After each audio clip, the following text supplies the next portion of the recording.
My name is Elena Russo. I'm 27. And I used to believe I was the foundation of my family, the one everyone could lean on without asking, the one who kept things running while others took the applause. That illusion crumbled in my compact embroidery studio on a gray Thursday afternoon with my measuring tape draped around my neck and chalk dust coating my fingertips. My sister entered like she was gracing a stage, surveying my racks of partially completed garments and spools of silk thread with barely concealed contempt. "Still here," she said, voice dripping with mockery. "Still stitching for nobodies, hiding in this cramped little box." My father didn't miss a beat. Guys, we are so close to hitting 10K subscribers on this channel. If you are not subscribed to the channel, please consider subscribing and don't forget to press bell icon. He chuckled, sharp and dismissive, like ridicule was a family sport we all played. "Worthless," he declared as casually as commenting on weather. "Everything you create is bargain basement garbage." I didn't react. Not because the words didn't cut, but because I'd mastered the art of concealing wounds the way you conceal imperfect seams beneath polished hems. I built this studio from scraped-together funds, relentless exhaustion, and determined hope.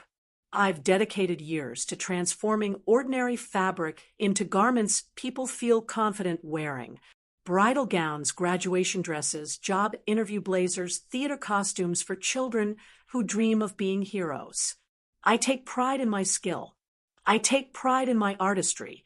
But in my family, pride was exclusively reserved for someone else. I was the silent one, the problem solver, the one who appeared early and departed late, the one who could be counted on until I needed something in return. That afternoon, they didn't come to encourage me. They came to remind me where they believed I belonged beneath her brilliance. My sister crossed the room and lifted a bolt of velvet from my cutting surface with 2 fingers like it might contaminate her. "Be thankful," she said, voice saturated with entitlement, "that I even allow you to design for my gallery opening. You want to contribute something meaningful? Create me something that actually has value." Then she flicked her wrist and tore one of my pattern drafts cleanly in half, as if my labor was merely paper and I was merely invisible.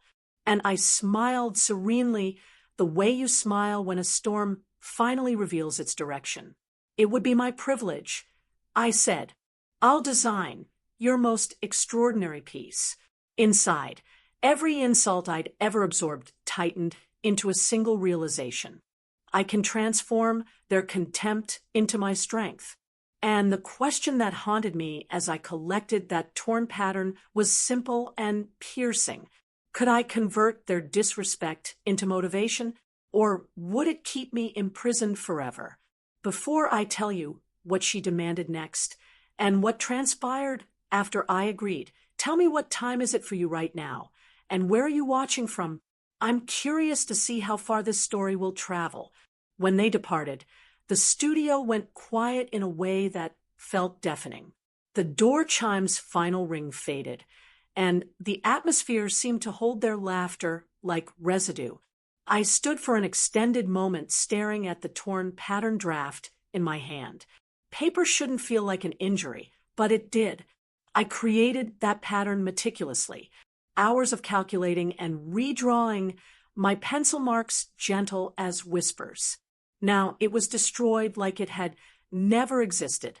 I positioned the torn sections on my table and smoothed them flat, palms pressing down as if I could press the humiliation out, too. In embroidery and tailoring, errors are never just errors. An uneven stitch becomes an uneven drape. A hasty technique becomes a tear at the critical moment. My family had treated my entire existence like that. One prolonged series of small dismissals that accumulated into a shape I didn't recognize in my reflection. Still stitching, they'd called me, like it was harmless, like it was affectionate. But words are needles. They puncture. They leave marks you only notice when illumination hits you incorrectly. I activated my vintage desk lamp, and the warm pool of light fell over the velvet she'd grabbed, over my shears, over the chalk marks on the surface. It made my studio feel like a stage where the only witness was truth. I rolled the velvet between my fingers, listening to the quiet rustle. Exquisite fabric. Expensive fabric, the kind of fabric my father would boast about, the kind my sister would display like proof of her superiority. And I realized something. They didn't hate my craft. They hated that my craft could be influential. They hated that without them, I had constructed something with my own hands. I retrieved my design journal and started sketching. Not a safe design, not a polite design. I drew a silhouette with structure like armor, something that made the wearer look invincible. I drew details that framed the shoulders like a warrior's mantle. I drew panels that moved like liquid when she turned, dramatic but controlled.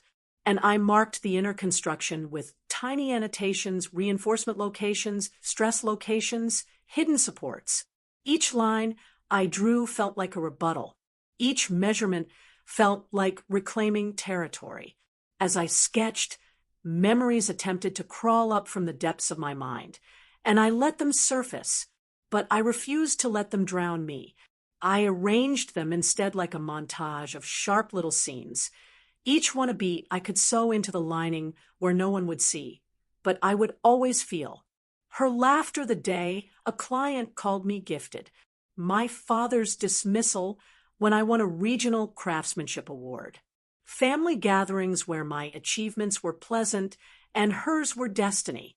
Holidays where I was asked to repair the fastening on her coat while she complained that I was too slow. The way my father would say, "You're fortunate your sister even acknowledges you." I didn't cry. I threaded a needle. The next morning, my studio phone rang before I'd even finished my tea. A new client wanted a rush alteration. Another requested a custom garment. Life didn't pause for family dysfunction. And in a strange way, that steadiness helped. Fabric doesn't care who insults you. Thread doesn't care who mocks you. If you pull it through the eye of the needle and you keep going, it holds. Over the next 10 days, the city started buzzing about the gallery opening like it was the most significant event of the season. Invitations circulated on social platforms. Digital previews appeared of the exhibition space, of installations being arranged, of pristine white walls and strategic lighting.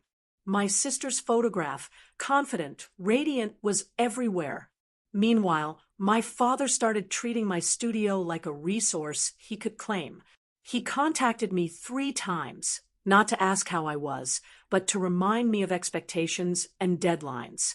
"Don't humiliate her," he said once, like I was the liability. "This is her breakthrough moment." Her moment. Always her moment.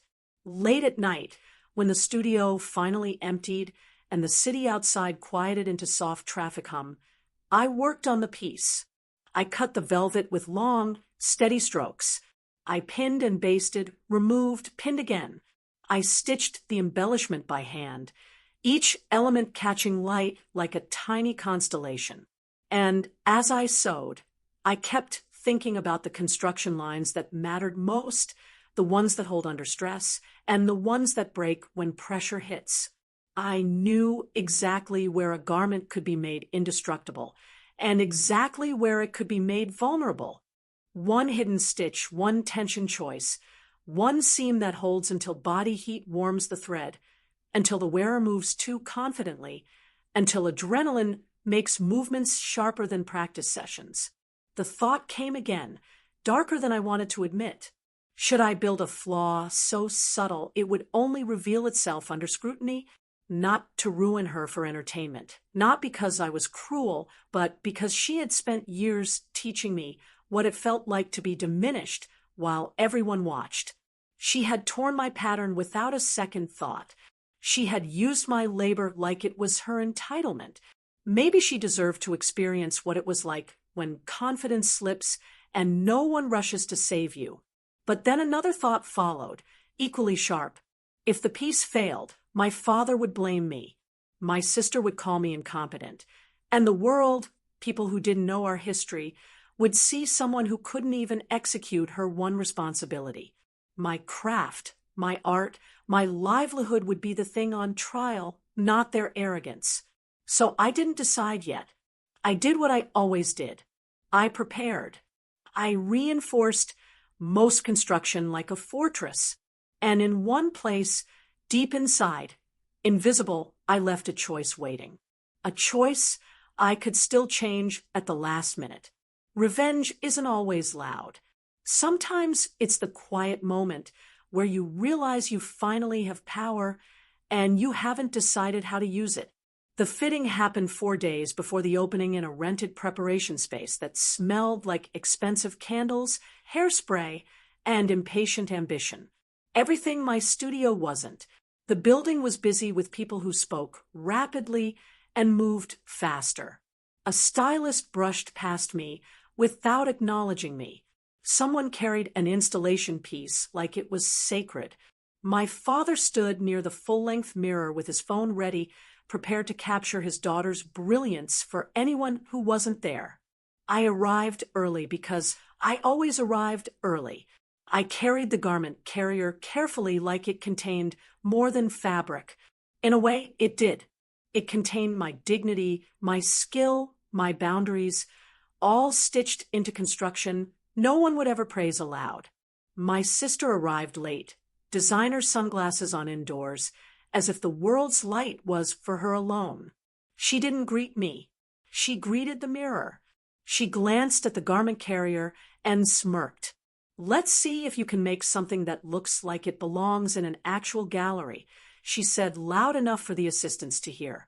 My father laughed on cue. I didn't react. Reaction was what they fed on. She stepped behind the divider to change, and I listened to the soft whisper of velvet sliding over skin. Then I heard her inhale sharply, the sound people make when they're surprised by something they didn't expect to be exceptional. She stepped out. For half a second, the room went quiet. The piece caught the light like water catches moonlight. The silhouette fit like it had been sculpted to her, structured and sleek, supportive without being restrictive. The embellishment scattered tiny sparks across her collarbone and down the center line, drawing the eye exactly where it should. The panels fell in clean, dramatic folds that promised movement, not chaos. She stared at herself, and I saw the flash of genuine admiration in her face. Quick, bright, almost vulnerable, before her ego rushed in to cover it. "This is actually stunning," she said. Then she tilted her chin and added, "It's impressive for you." My father stepped closer, eyes wide, then quickly narrowed, as if he'd been impressed by accident and needed to correct it. "It's adequate," he said, "but don't get carried away." She just followed instructions. I kept my hands busy, crouching to check the hem, adjusting the fall of the panels. Tailoring is intimate work. You stand close enough to hear someone's breathing change, close enough to notice fear, hiding under arrogance. And my sister had fear. It wasn't dramatic. It wasn't obvious, but it was there in the way her fingers flexed as she looked at herself, in the way she checked the mirror again and again like she didn't fully trust what she saw. "Make it more dramatic," she demanded, turning slightly. "I want the curators to remember me. I want them to discuss me for weeks." Her voice softened into that dangerous sweetness again. "And I want you to remember who you're creating for." I adjusted the neckline and felt the fabric tension under my fingertips. I could reinforce the inner fastening easily. I could triple stitch it. I could anchor it so tightly it would survive anything. Or I could leave it strong enough for normal wear and fragile enough for the real moment when adrenaline makes people sharper, heavier, more careless. She studied my face in the mirror. "You look composed," she said suspiciously. "Don't get any ideas. This is my showcase." I met her eyes in the reflection and smiled. "It's your showcase," I agreed. "I'm just making sure you don't stumble." Her smirk returned, but it looked forced. Good, she said, because if anything goes wrong, everyone will know it's your fault. I straightened and stepped back to assess the silhouette. She looked like royalty. She looked like the version of herself my father worshipped, but she also looked like someone wearing something built by hands she'd spent years belittling. And I wondered if that was what truly bothered her, the idea that my craft could make her more magnificent than her natural presence ever could. As I pinned the final adjustment, the decision tightened in my chest, not because I wanted her to suffer, though part of me did, but because I realized my entire life had been one long fitting for a role I never auditioned for. The family support staff. Before we left, she turned and said almost casually, "You'll be at the venue early on the night, right? In case something needs adjusting." In case, I repeated. She leaned in, voice low. "You should be thankful," she whispered, "that I'm letting you be part of something significant." I watched her walk away, the piece still in my hands like a weight. In tailoring, you can hide a lot inside a garment. Extra fabric, backup fastenings, emergency stitches, secrets. And as I packed everything up, one thought kept threading itself through me. Was I here to protect her shine, or to prove that royalty falls when they step on the backs of those they dismiss? Back in my studio, time became a blur of steam, thread, and quiet resolve.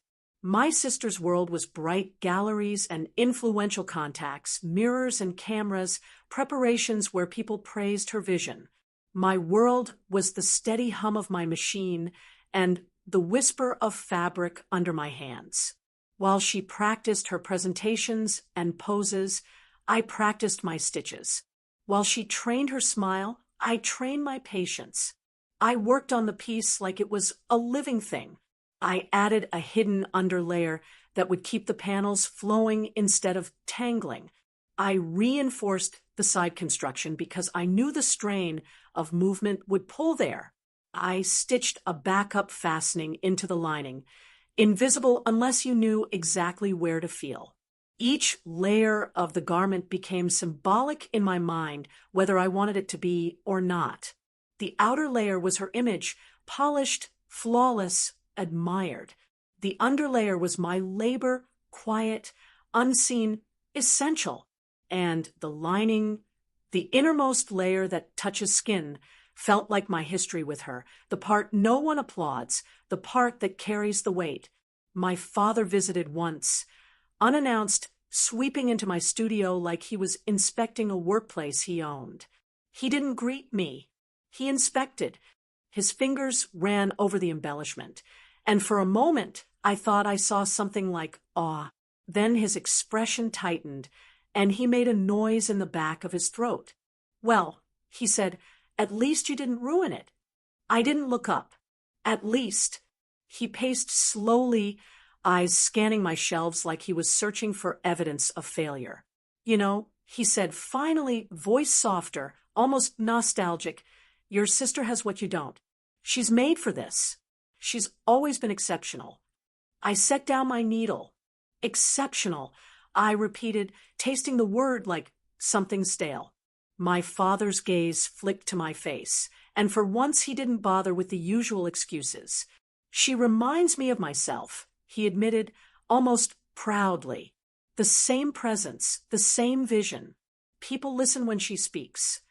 Then he gestured vaguely around my studio like everything here was a consolation prize. "And your skill with your hands.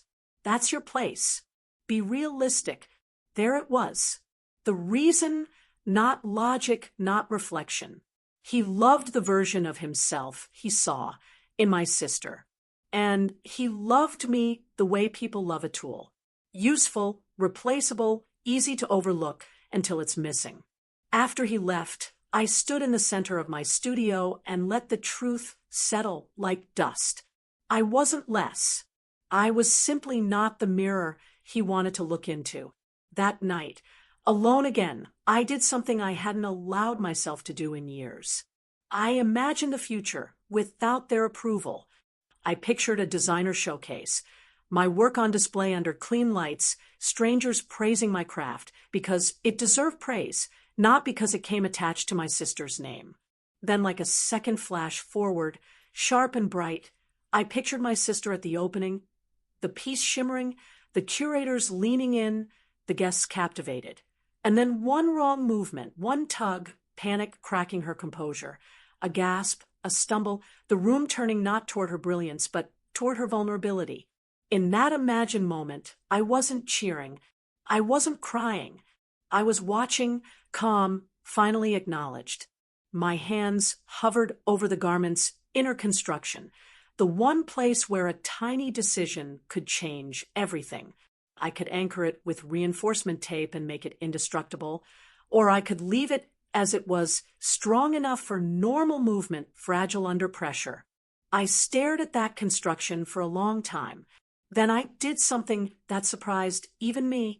I reinforced it partially. I added the backup fastening, the emergency solution, the safety net, but I didn't overbuild it.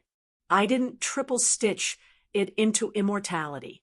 I left the piece honest, beautiful, strong, but not foolproof, because somewhere inside me, a new boundary formed.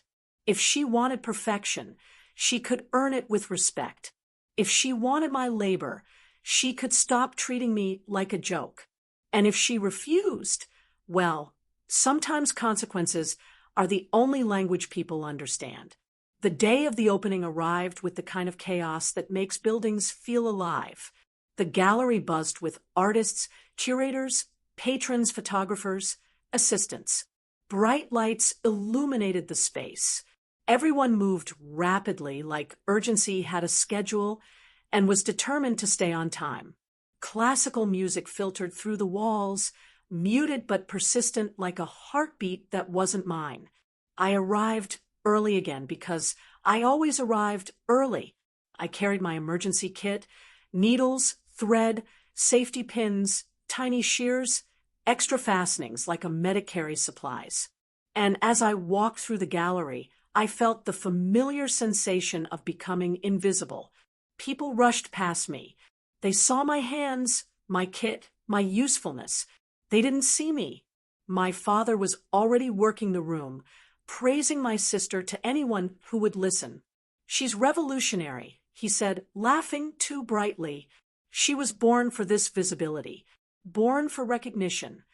He said it like it was a fact of nature, like my sister's success was a sunrise and my existence was just a shadow on the ground. My sister stood near a preparation area, styling flawless, posture perfect, but her fingers kept flexing like she couldn't shake off nerves. When she saw me, she didn't smile. She didn't thank me. She simply nodded like a manager acknowledging an employee. "You're here," she said. "Good. If anything feels off, you fix it." I glanced at the piece hanging on a display rack nearby, shimmering like it was made of applause.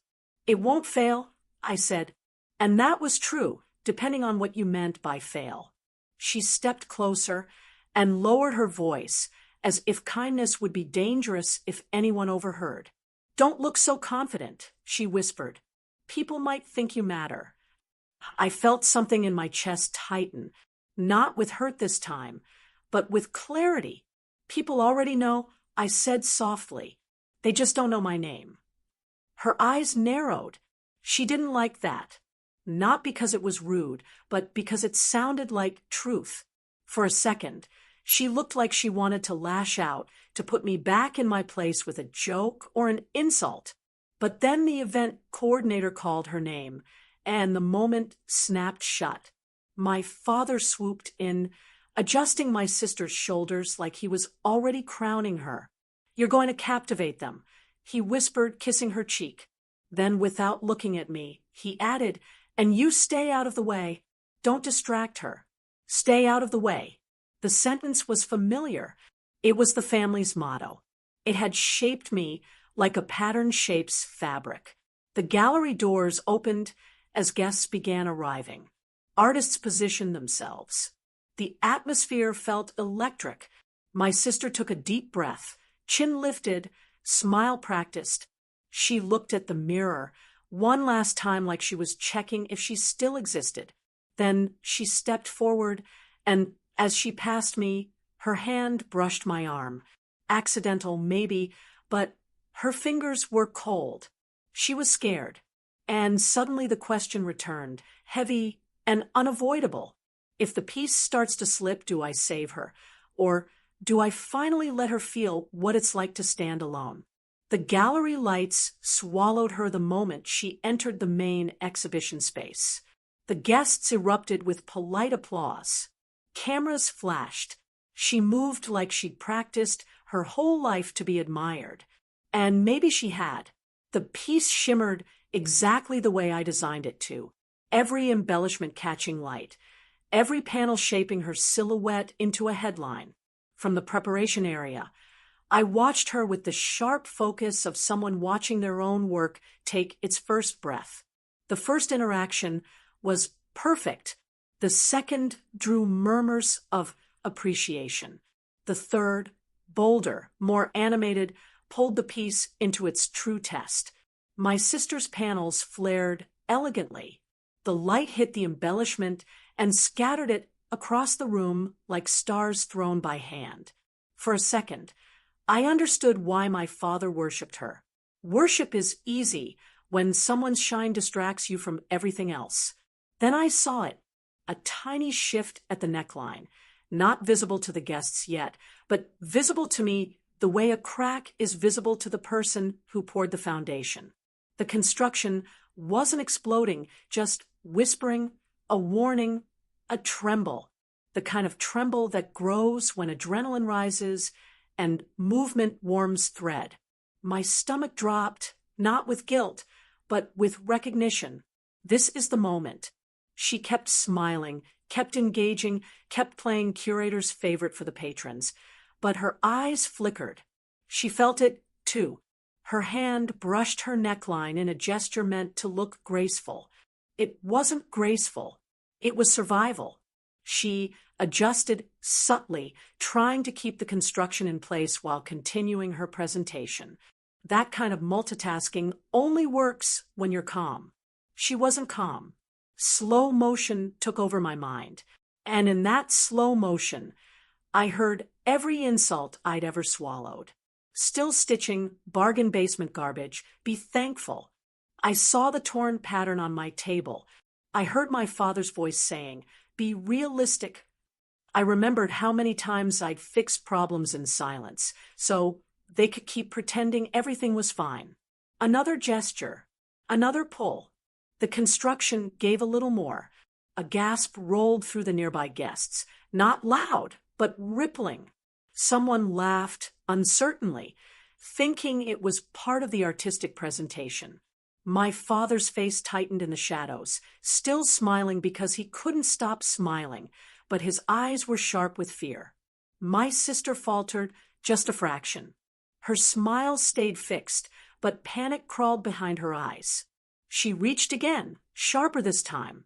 The piece shifted slightly lower, enough that the neckline no longer looked like intentional design. The guests noticed the instability, and the energy shifted from admiration to anticipation. The dangerous kind where people lean forward, not because they love you, but because they sense something wrong. I could have done nothing. If I did nothing, the piece would slip farther with the next movement. It wouldn't just look off. It would become a disaster. She'd lose the curators, lose the opportunity, lose the room. And for the first time, she'd lose without someone cushioning the fall. I took one step toward the gallery, then stopped. My feet felt heavy, like the floor itself was asking me who I wanted to be. In my mind, I saw two versions of myself. One walked away and let the fall happen, letting humiliation do the teaching. The other stepped in and saved the piece.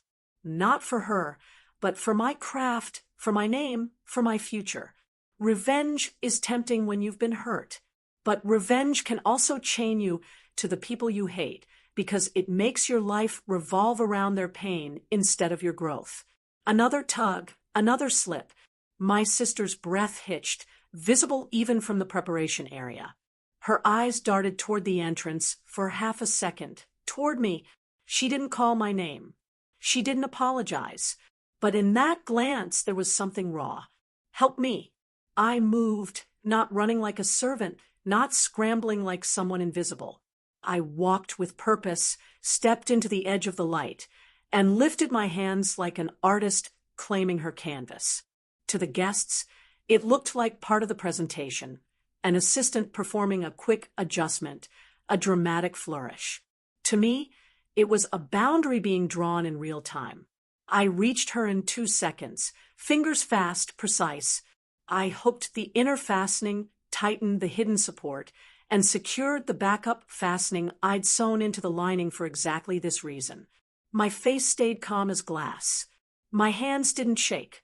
And that calm was its own revenge, because it proved I had control. Her eyes met mine, wide with shock. She wanted to be angry. She wanted to command me, but she couldn't because she needed me. And the guests, finally noticing, saw something else under the shimmer. The truth that her shine had a maker. The construction held. The piece stopped shifting. My sister recovered, moved again, smaller, safer, and the guests responded with renewed admiration, like the tension had been part of the artistic experience. Applause surged. Cameras zoomed in. The curators smiled, impressed by her professionalism. They didn't know the difference between royalty and a garment held together by someone she'd mocked. But the real climax wasn't the applause. It was the moment she leaned toward me as I stepped back into the preparation area and whispered, voice trembling, "Don't leave." And for the first time in my life, I realized I had something she'd never had, the ability to walk away and still be whole. She received honorable recognition, not the featured artist award, not the accolade my father had promised the world. Honorable recognition close enough to sting, far enough to humiliate someone who'd been calling herself visionary before the curators even spoke. My father applauded anyway, too loudly, as if volume could rewrite reality. But his smile looked fractured now, and for the first time, I saw fear in his eyes. Not fear for my sister's feelings, but fear of losing the story he'd built. The story where one daughter shines and the other supports. After the presentation, the atmosphere felt sharper. People offered congratulations with careful tone, like they were unsure which version of my sister they were speaking to, the brilliant artist or the near disaster they just witnessed. Curators and patrons approached, and something unexpected happened. They praised the piece more than they praised her.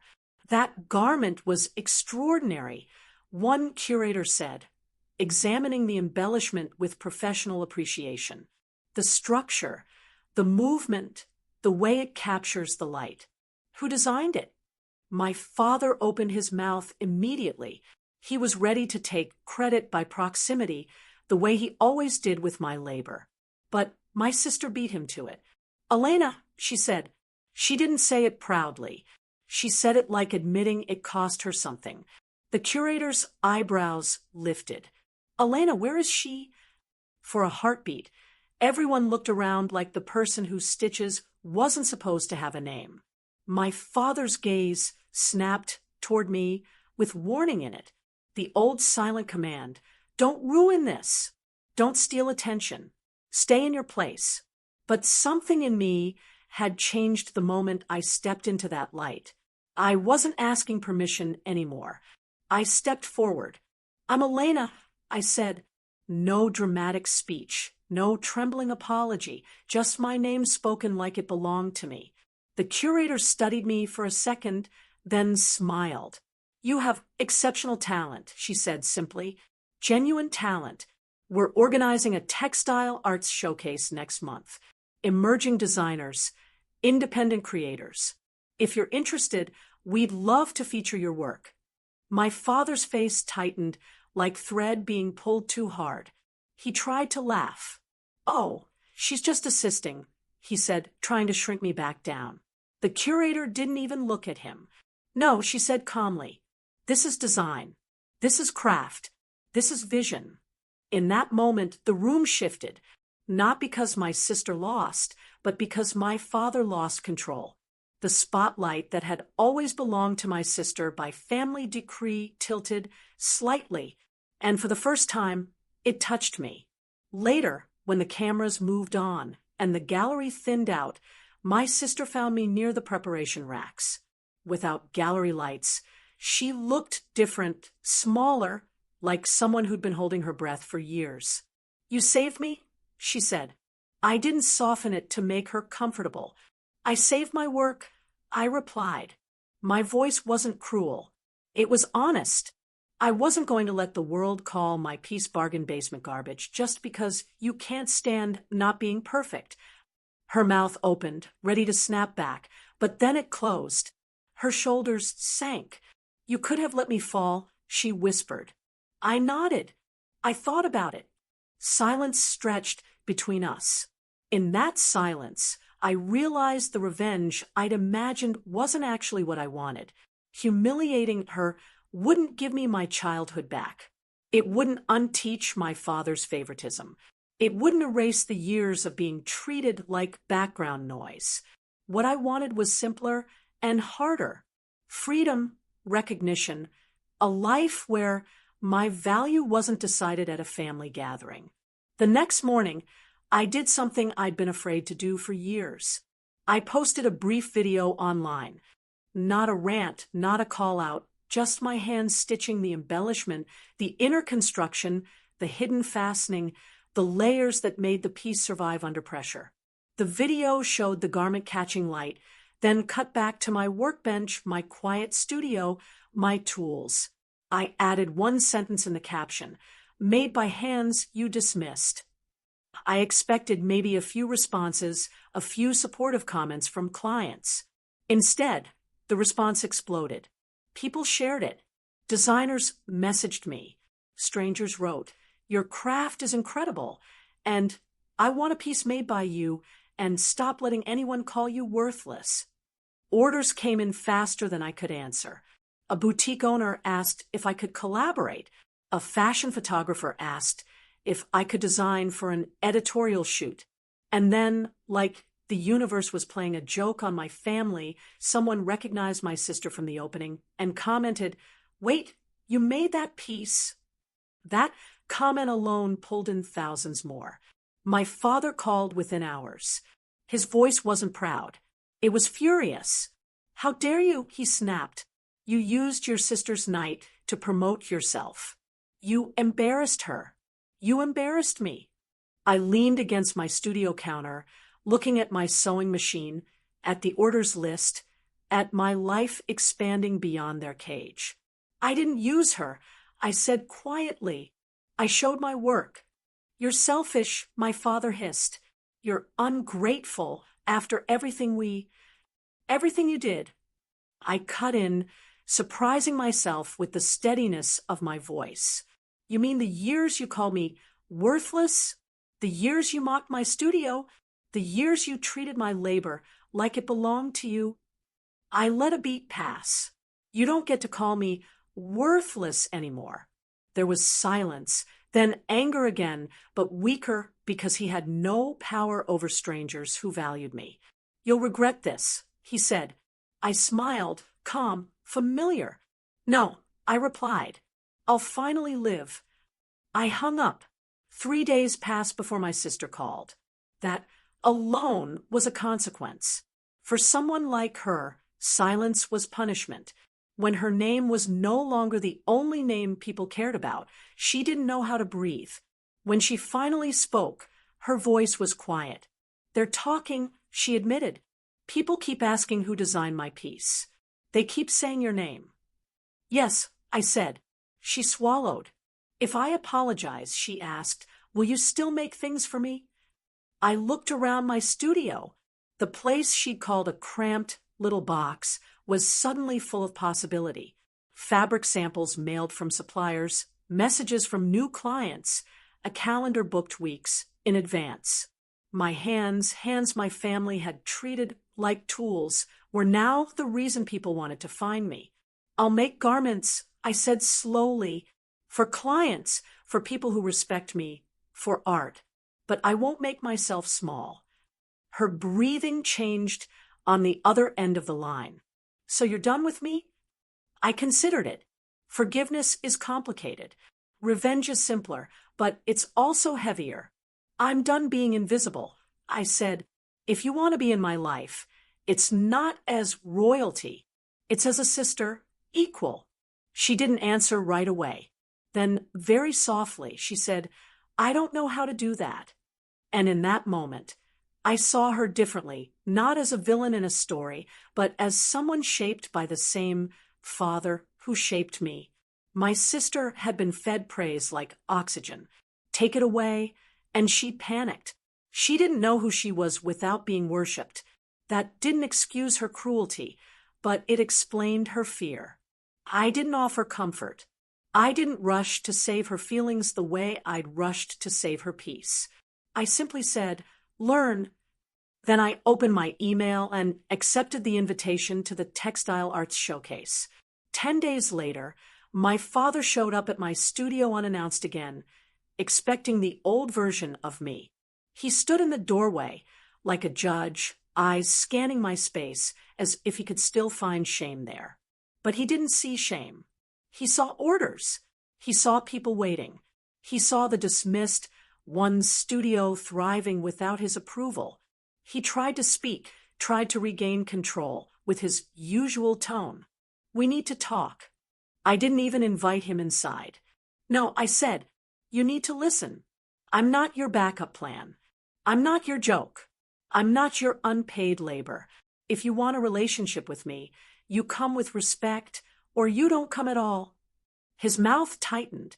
He looked like he wanted to strike me with words. Then he realized words wouldn't land the same anymore. The world had heard my name. My value no longer depended on him. He left without another insult, and that strangely felt like the biggest victory. My sister didn't become humble overnight. Royalty doesn't lose recognition and suddenly learn kindness. But she did start showing up differently. She stopped demanding. She started asking. She began to say, please, like it tasted unfamiliar. She even walked into my studio one afternoon and stared at the made-by-hands you dismissed sign I'd printed and displayed near my mirror. Her expression twisted between embarrassment and grudging respect. You really did it, she murmured. I always could. I replied. I just stopped waiting for you to admit it. And now I'll leave you with the question that matters most. Because this story isn't just about fabric. After everything, do you think Elena should forgive? Or is the real revenge only just beginning?